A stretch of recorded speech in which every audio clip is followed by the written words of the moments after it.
Sejumlah pedagang pasar Kuto meminta PD Pasar Palembang Jaya untuk segera mengelola pasar tanpa melibatkan pihak ketiga.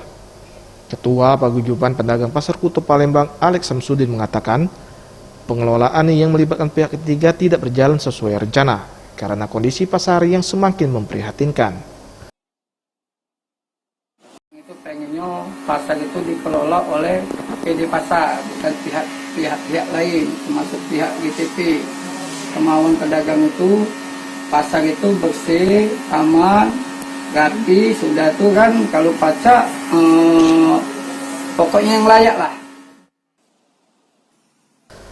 Hal senada juga disampaikan oleh Sri, salah satu pedagang pasar Kuto, yang mengeluh semenjak dikelola pihak ketiga kondisi pasar semakin tidak terurus. Padahal setiap bulannya membayar iuran sewa. Kami sebagai pedagang pengennya tetap pasar ini yang megang PD Pasar. Itu deh pengennya.